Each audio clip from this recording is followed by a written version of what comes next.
Oke, sesuai judulnya ini tentang Mardiah Juragan Rentenir. Ini itu tentang seorang sosok juragan di desa. Ini suami istri. Dia itu memegang kendali atas rentenir, perputaran uang di kampung. Jadi dia punya bisnis yang minjem uang gitu tuh. Iya. Nah, di sana si juragan ini mempunyai sifat yang kikir, sombong, terus juga suka mencela orang-orang yang di bawahnya karena dia ketika itu sedang di atas. Tapi satu kejadian, karena entah sebab mungkin dia karena memiliki sifat seperti itu atau entah karena Tuhan marah atau karena apa, terjadilah satu peristiwa yang tidak pernah dibayangkan oleh dia. Apa saja nanti yang akan dibawa itu, pertama yaitu tadi kita menjelaskan bahwa dakwah agama itu bukan hanya khotbah doang. Kita juga sebagai pelaku teater bisa loh berdakwah gitu tuh. Yang pertama itu. Kedua, bakal ada nilai-nilai terutama dari seni dan budaya yang akan kita angkat tentang khususnya mungkin Cirebon ya, karena ini dari naskah Tarling yang akan bisa dinikmati nanti. Jadi sekarang kami dari tim Teater Awal Cirebon, produksi 70 sedang mengadakan proses garapan dengan judul Mardiah Juragan Rentenir. Itu sebenarnya dari adaptasi dari naskah Tarling, Sandiwara Tarling yang kita garap sekarang. Itu yang tadi saya jelaskan tuh. Ini sebenarnya keresahannya itu dari 2022. Tapi baru menemukan wadah yang tepatnya sekarang. Makanya jadi waktu itu belum sempat realisasi dan jadi naskahnya itu. Makanya sekarang direalisasikan karena ada wadah yang tepat dan waktu yang tepat. Makanya alhamdulillah jadi. Dan sedikit tentang naskah ini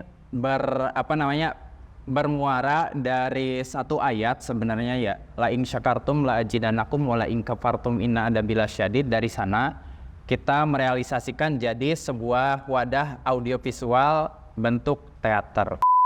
Oke, untuk pembelian tiket sendiri bisa dicek di Instagram kami @teaterawalcirebon. Di sana ada kontak personnya, bisa langsung hubungi saja. HG Podcast, relung perjalanan hidup. Yes banget. Assalamualaikum warahmatullahi wabarakatuh. Selamat datang di HG Podcast, relung perjalanan hidup. Yes banget.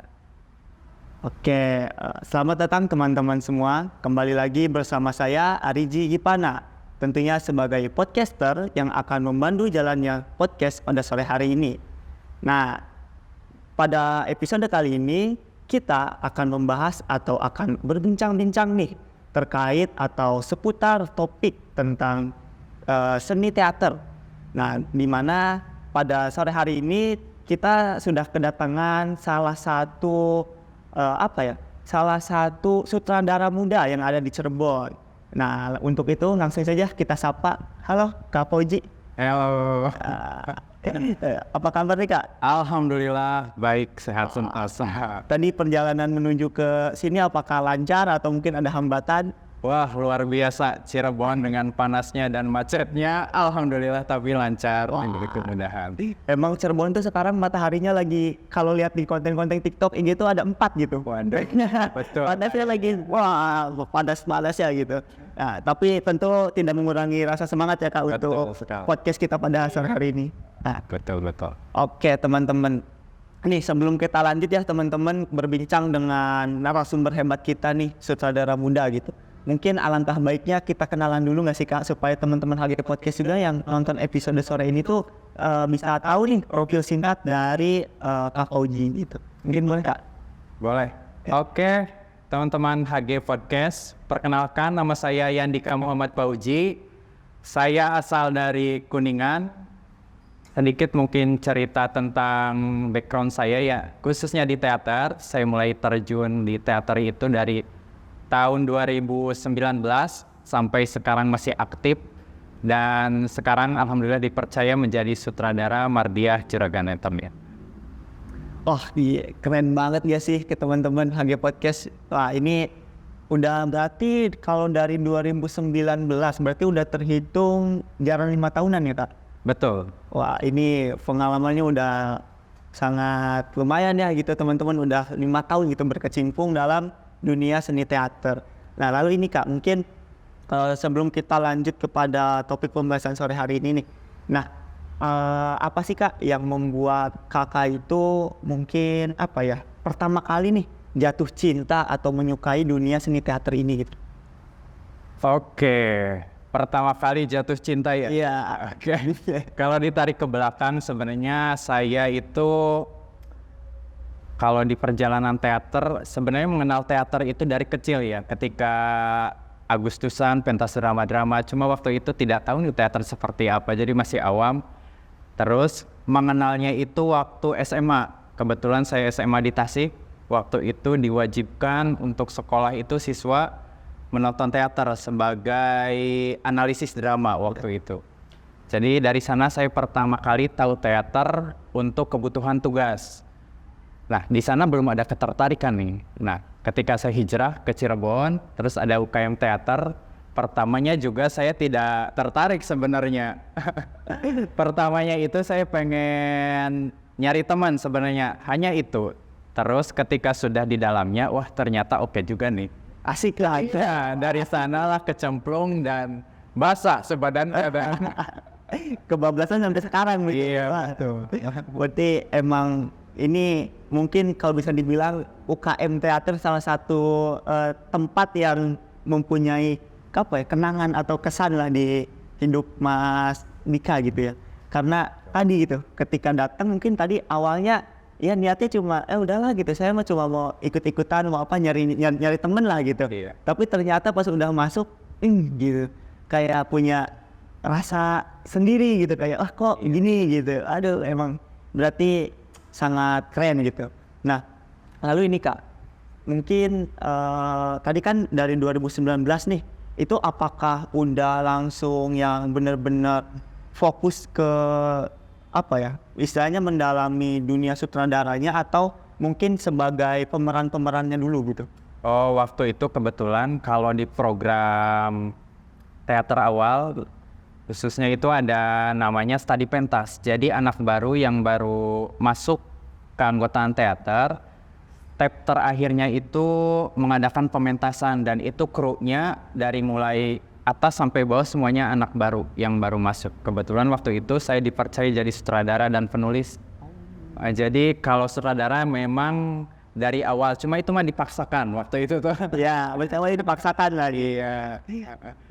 Terus lanjut setelah dipaksakan ternyata gimana nih Kak? Setelah dipaksakan ternyata pusing juga ya. Tapi di sisi lain ternyata ada kesenangan tersendiri loh. Ada apa ya? Ada sesuatu yang didapat di teater yang gak didapat loh di tempat lain. Itu yang saya rasakan. Terus ketika berjalannya waktu, udah sebenarnya beberapa tahun tuh fokusnya di keaktoran. Jadi sutradara hanya sekali doang. Udah di keaktoran karena aktor itu butuh 2 kalau dari guru saya itu. Pertama itu harus bisa menari, kedua harus bisa menyanyi. Makanya ketika saya mau fokus di keaktoran, saya ikut sanggar tari juga. Oh, Di untuk keraton. penunjang berarti. Nah iya di keraton Kacirbonan. Untuk kebutuhan harinya saya hanya sebatas tahu nada aja, udah gitu. Iya. Udah lalu itu setelah beberapa tahun, ketika pandemi waktu itu tuh 2021 atau 2022 baru kembali lagi saya dipercaya lagi menjadi sutradara setelah beberapa tahun fokus di keaktoran itu. Nah ketika di sana keperluannya itu untuk lomba dan ternyata di sana baru senangnya aja ternyata saya bisa mengkonsep juga gitu tuh. Karena kalau sutradara tuh lebih ke konseptor gitu. Iya. Kalau aktor lebih ke orang lapangan kan gitu ibaratnya. Yang mengeksekusi lah gitu. Nah itu terus di sana alhamdulillahnya dapat 10 naskah terbaik gitu tuh. Jadi ada 2 tahapan. Pertama itu seleksi naskah dan konsepan. Setelah itu lolos baru bisa divisualkan. Jadi baru bisa divideokan untuk dilombakan di nasional waktu itu. Dan alhamdulillah kita masuk 10 besar, itu apresiasi yang luar biasa. Dan untuk audio visualnya kita peringkat 6. Nah dari sana wah kayaknya asik nih gitu tuh. Nah, tantangan baru ya. Terus 2022-nya lagi ada kesempatan lagi ikut event yang lebih besar. Itu hampir dari se-Indonesia. Tapi ruang lingkupnya itu perguruan tinggi keagamaan. Jadi tidak umum, keagamaannya itu Islam, Katolik, dan pokoknya keagamaan aja. Tidak hanya Islam, iya. Keagamaannya tidak terfokus ke satu agama gitu. Iya, umum jadi agamanya. Terus saya dipercaya lagi jadi sutradara di sana, saya menggarap lagi. Alhamdulillah di sana lolos 5 besar, datang tanding di Bandung waktu itu. Dan mendapat, alhamdulillahnya itu 3 besar kita dapat. Waktu itu prestasinya meningkat terus nih ya. Iya. Ada yang awal 10 besar, masuk ke 6 besar, masuk lagi ke 3 besar gitu, meningkat terus. Iya, alhamdulillahnya itu. Jadi semangatnya juga makin naik terus sekarang nih. Challenging yang pentas yang produksi sekarang itu dipercaya lagi ketika 2 tahun udah vakum, dipercaya lagi oleh pengurus untuk menjadi sutradara di pementasan sekarang. Nah teman-teman HG Podcast semua, tadi kita udah dengerin nih cerita pengalaman yang sangat-sangat menarik dan sangat-sangat hebat gitu dari Kak Dika. Nah, mungkin teman-teman HG Podcast juga penasaran nih. Tadi kan Kak Dika sempat bercerita ya, sempat vakum juga gitu beberapa, mungkin ya ada spare waktu lah beberapa waktu gitu kan untuk vakum dari dunia sutradara. Nah kalau boleh tahu nih Kak Dika selama menjadi sutradara gitu, udah menghasilkan atau sudah mempunyai beberapa karya sih kan gitu? Kalau untuk jadi sutradara sendiri baru beberapa. Yang pertama itu studi pentas tadi judulnya Baluka Rasa, yang kedua itu Anjing-anjing menyerbu kuburan, saduran dari cerpen Kunto Wijoyo. Yang ketiga itu Topeng-topeng, naskah Rahman Sabur. Dan yang keempat, naskah saya sendiri sekarang. Oh, berarti selama berkarir udah ada 4 naskah gitu ya? Iya. Yang sudah jadi lah istilahnya yang udah ini. Nah, teman-teman HG Podcast nih, ini pasti teman-teman juga penasaran gitu. Gimana sih kayak mungkin tantangan ataupun mungkin bagaimana dalam kita menyusun ide gitu untuk menjadi sebuah teater. Nah Kak, kalau dari Kak Dika sendiri nih, karena kan Kak Dika mungkin salah satu sutradara lah istilahnya, orang yang emang menekuni dunia seni teater ini gitu. Gimana sih Kak dalam kita nih mencari ide nih buat bikin naskah, buat bikin suatu teater? Terus gimana ketika kita udah dapet ide itu, udah dapet mungkin konsepannya nih di dalam pikiran kita, terus kita tuangkan ke dalam sebuah bentuk karya teater. Nah itu seperti apa sih Kak prosesnya? Oke, kalau untuk saya sendiri proses kreatif dalam menulis ya sebenarnya cukup menulis saja. Menulis apa yang kita pikirkan, apa yang ingin kita tulis. Awalnya sebatas itu saja, karena kadang kita banyak memikirkan sesuatu, banyak ide segala macam, tapi dalam hal realisasinya itu rada terkendala gitu tuh. Kadang tidak terrealisasi aja, karena apa? Karena tidak ditulis, intinya itu. Iya betul, karena kan kadang ada yang gini ya Kak, kita nih kadang udah punya nih konsepan pikiran, tapi ketika tidak ditulis, terus seketika kayak, tadi apa ya konsepnya gimana gitu. Iya. Nah itu kadang ada yang ragu-ragu juga kan Kak dari kita. Nah itu gimana sih kalau menurut Kakak? Iya, nah itu makanya kuncinya kalau pengen menulis mah pertama menulis apapun itu menulis, yang kedua banyak membaca untuk referensi. Jadi bagaimana penulisan naskah yang benar, bagaimana penulisan yang baik lah. Jadi kita nggak sembarang menulis, cuma untuk pemula mah ketika kita ingin menumbuhkan giroh menulis, ya menulis aja dulu. Setelah itu baru membaca. Jadi baru ada evaluasi, oh ini tulisan saya benar enggak gitu tuh. Jadi lihat referensi kalau kalau dari hadis mungkin sanadnya jelas mana gitu tuh. Itu sama aja di tulisan menurut saya seperti itu. Nah itu dia teman-teman HG Podcast nih yang mungkin nonton episode sore ini. Nah itu poin pentingnya tadi, kita ini dalam mungkin mencari inspirasi untuk membuat sebuah karya seni teater gitu. Yang pertama itu kita harus berani untuk menulis gitu. Apa yang udah kita pikirkan, apa yang udah ada dalam konsepan kita tulis aja dulu ya Kak. Betul. Nanti dan ditambah dengan kita mencari referensi-referensi, bacaan-bacaan yang memang dapat mendukung tulisan kita agar tulisan kita ini dapat menjadi sebuah karya yang baik lah seperti itu ya Kak. Nah, lalu nih Kak, kayak mungkin kita udah bisa nih menulis, kita mungkin udah sudah mulai mencoba terjun juga ke dalam dunia seni teater. Nah, lalu ketika ada sebuah tantangan nih Kak, itu menurut Kakak dalam menyelesaikan sebuah tantangan itu harus seperti apa sih?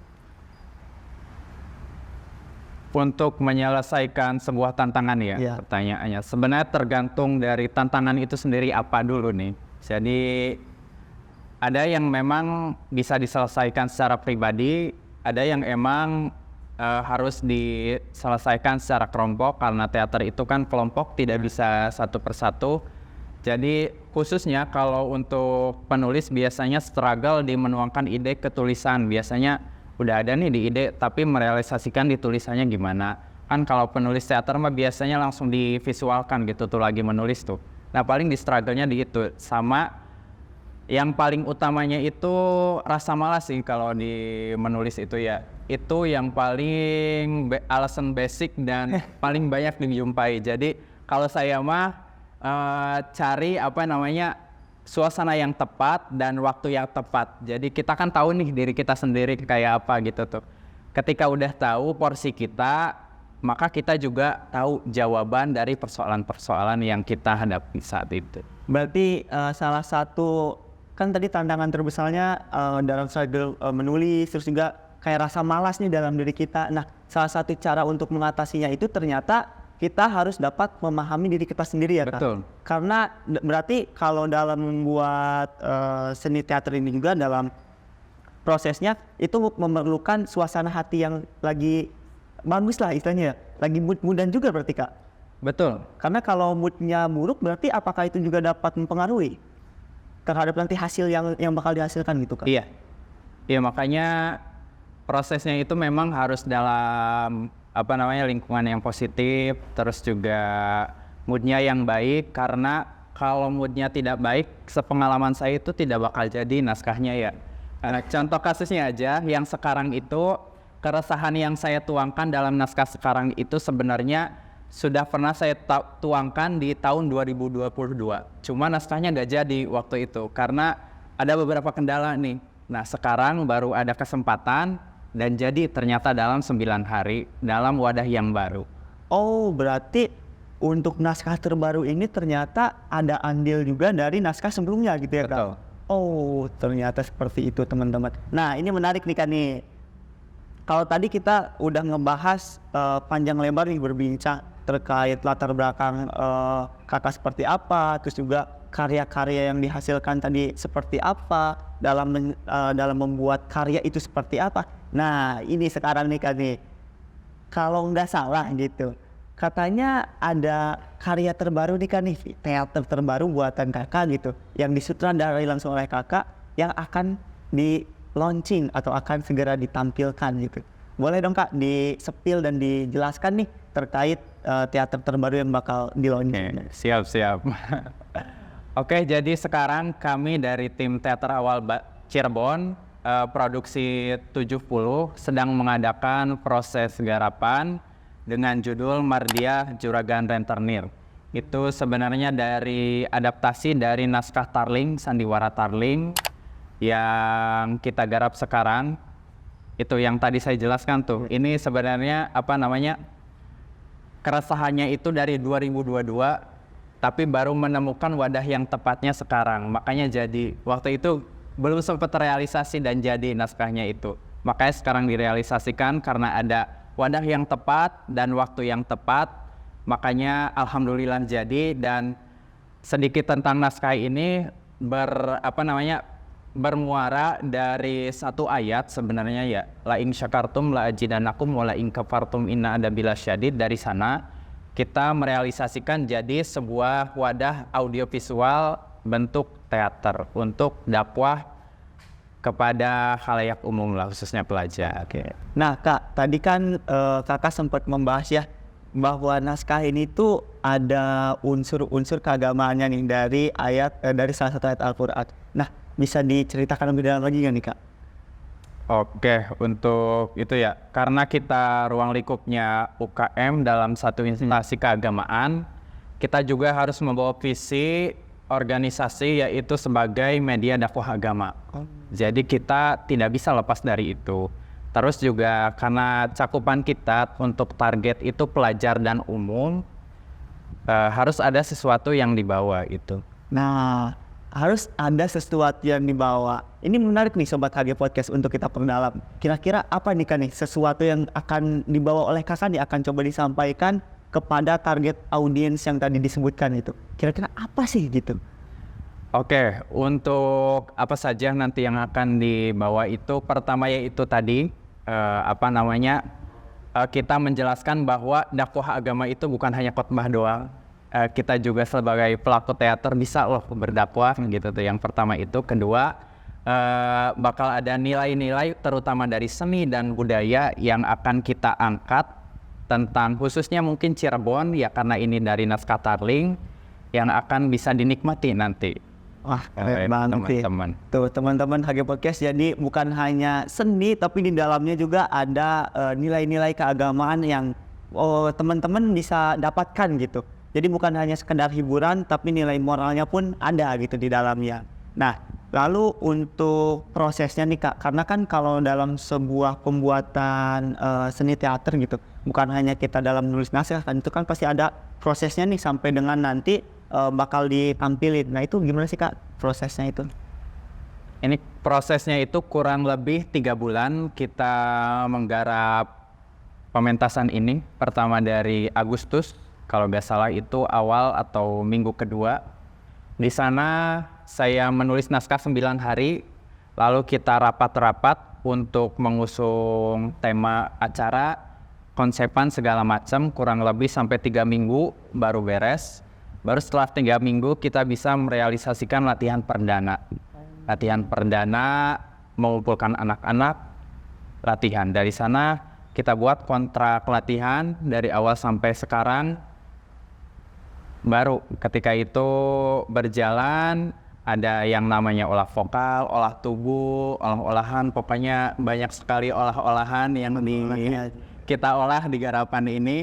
Sampai sekarang hamin berapa hari kita mau pementasan. Wah berarti Masya Allah banget ya teman-teman. Ternyata bukan sistem kebut satu malam gitu. Karena tadi ya prosesnya cukup panjang gitu. Tidak 1 hari, tidak 1 minggu, tidak 1 bulan, tapi bahkan sampai 3 bulan berarti ya Mas ya. Betul. Nah ini kan nih kira-kira ada nggak sih hal-hal menarik atau kesan-kesan menarik pada saat proses pembuatan teaternya gitu? Oke. Untuk menarik banyak sekali, banyak hal menarik, menjengkelkan, menyenangkan banyak sekali sebenarnya ya. Campur aduk ya Kak ya perasaannya nih. Karena teater ini sebenarnya salah satu seni yang istimewa menurut saya ya. Beda dari seni-seni yang lain. Pertama, teater itu satu seni kolektif yang komplit. Kalau yang lain musik mungkin hanya musik saja, tari hanya tari saja. Tapi di teater itu gabungan dari semua unsur seni yang ada. Terus yang kedua itu yang paling menarik adalah proses menggarap objeknya. Objek dari teater itu beda dari seni yang lainnya. Kalau lukis kanvas, terus kalau musik ya alat musik, terus kalau seni 3 dimensi rupa ya patung segala macam. Kalau teater itu manusia objeknya. Di sana yang menarik itu bagaimana agar manusia ini bisa dibentuk sedemikian rupa, bukan dibentuk sebenarnya, terbentuk sendiri, tapi tidak melebihi dan tidak kurang. Kalau bahasa dari kita itu tidak kerdil aktornya itu. Pas lah ya istilahnya, pas dengan betul. kebutuhan yang dibutuhkan gitu. Jadi yang paling menarik sebenarnya ketika kita mencari bagaimana sih mengolah manusia itu dengan baik dan tetap memanusiakan manusia. Karena ibaratnya kalau lukisan ya bisa aja dirobek, misalkan lagi kesel kita bisa aja dirobek. Ini manusia gitu tuh, tidak boleh rusak kalau kata guru saya Pak. Itu yang paling menarik di sananya, proses menjadikan manusia ke dalam tokoh yang itu bukan dia. Jadi si tokoh ini tuh harus bisa gitu, harus bisa menyesuaikan walaupun mungkin dirinya ya lagi gimana gitu, tapi harus bisa profesional dalam artian ya kan. Betul. Wah itu emang menarik banget. Terus kalau yang menjengkelkannya kira-kira apa nih Mas? Tadi kan yang apa menariknya nih, Iya, nah, iya. sekarang yang apa menjengkelkannya apa tuh kira-kira? Yang menjekelkan biasa ya mungkin karena lagi-lagi kita seni kolektif yang membutuhkan banyak orang, terus juga orang itu susah dikontrol sebenarnya ya, karena tetap aja tidak menutup kemungkinan tidak semua bisa pada hari itu, banyak kesibukan segala macam. Cuma untuk kita penggarap pasti maunya wah ayo bareng semuanya gitu tuh. Cuma hal-hal seperti itu kadang yang membuat jengkel gitu tuh. Cuma ya itu proses gitu tuh, harus dilalui. Semua rasa harus dihadirkan, terutama jengkel itu. Wah, jadi itu juga salah satu mungkin kebutuhan ya yang apa harus apa ya ditampilkan lah di dalam prosesnya gitu. Nah terus lalu tadi kan udah terkait prosesnya kita udah bahas nih kan nih panjang lebar gitu, bagaimana kayak tadi hal-hal yang menariknya, terus juga mungkin ada mungkin kayak tantangan ataupun lain sebagainya. Nah kira-kira harapan kakak nih setelah melalui proses yang panjang tadi untuk apa ya, untuk si teater terbaru yang akan tayang ini, apa sih harapannya gitu? Untuk harapannya sebenarnya simpel aja, karya kita bisa diterima oleh penonton dan dapat dinikmati, itu aja sebenarnya. Nah, terus kalau tadi kita bahas harapan, kayaknya kita ada yang ketinggalan ini. Kayaknya kurang lengkap lah rasanya kalau satu poin ini belum kita tanyakan kita. Kalau boleh tahu secara garis besar, ini itu membahasnya tentang apa nih kan nih teater yang terbaru ini nih?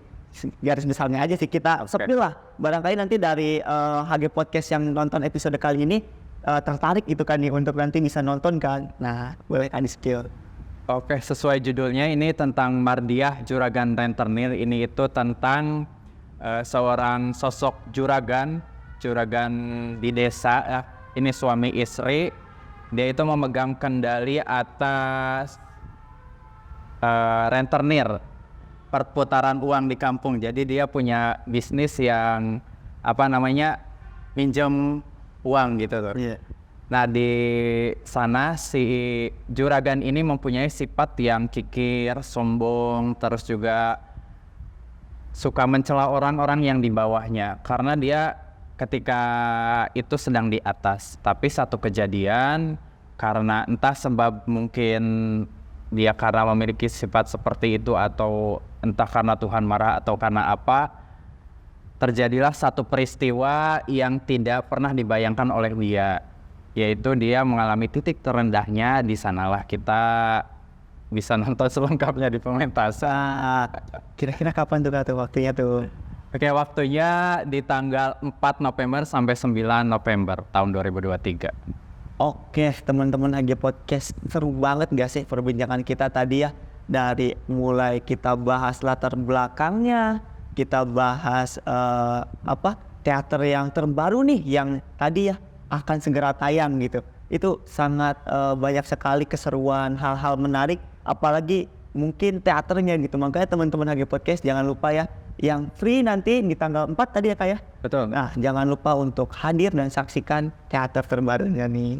Oke Kak, lalu mungkin terakhir ya, ini kayak mungkin rencana setelah teater ini tayang nih, apa ada rencana untuk membuat teater lagi nggak Kak nih? Untuk rencana sebenarnya belum dipikirkan ya karena masih di sini, tapi untuk berteater insya Allah masih akan dilanjutkan. Oke. Karena ya kayaknya ini memang Ranahnya gitu. ranahnya dan senang di sini. Oke teman-teman tuh ya, jadi tadi ya mungkin sekarang masih fokus untuk menyelesaikan teater yang akan segera ditayangkan gitu. Nah tapi untuk kedepannya mungkin masih belum ada rencana atau mungkin bayangan akan menampilkan teater apa lagi nih gitu, karena masih fokus ke yang ini dulu ya. Betul. Oke. Teman-teman HG Podcast semua, tak terasa ya kita sudah lama ya berbincang dengan narasumber hebat kita ini, salah satu seorang sultan darah muda gitu yang ada di Cirebon. Nah ini Kak, untuk mungkin sebelum kita tutup, Mungkin untuk tiket tadi yang teater itu kira-kira bisa dibeli di mana ya Kak? Mungkin barangkali dari Sobat HG Podcast ada yang ingin hadir dan nonton langsung gitu. Oke, untuk pembelian tiket sendiri bisa dicek di Instagram kami @teaterawalcirebon. Di sana ada kontak personnya, bisa langsung hubungi saja. Jangan lupa ya teman-teman untuk dicek IG-nya tadi ya. Nah, untuk terakhir nih Kak, apa sih harapan dan juga mungkin apa ya? Ya itu harapan Kakak untuk dunia seni teater ini gitu. Oke, untuk harapan dunia seni teater sendiri khususnya di Cirebon, karena sebenarnya tantangan yang paling utama teater di Cirebon sendiri adalah kedekatan dengan masyarakat. Mudah-mudahan kedepannya bisa lebih dekat dengan masyarakat dan diterima oleh masyarakat umum. Dan teater Cirebon bisa lebih progresif dan lebih berkualitas. Oke, nah Kak, kita ada slogan nih Kak. Nanti mungkin sebelum ditutup kita bakal ada slogan dari HG Podcast ya. Nanti kalau saya bilang HG Podcast nanti katanya relung perjalanan hidup. Yes banget. Relung perjalanan hidup. Yes banget. Oke. Kita coba ya Kak. Oke. HG Podcast relung perjalanan hidup. Yes banget. Oke, sekian episode pada sore hari ini. Semoga di episode kali ini banyak manfaat yang bisa diambil oleh teman-teman dari HG Podcast semua. Jangan lupa untuk di-share dan juga pantau terus akun sosial dari HG Podcast. Sekian, wassalamualaikum warahmatullahi wabarakatuh. Bye-bye. HG Podcast, relung perjalanan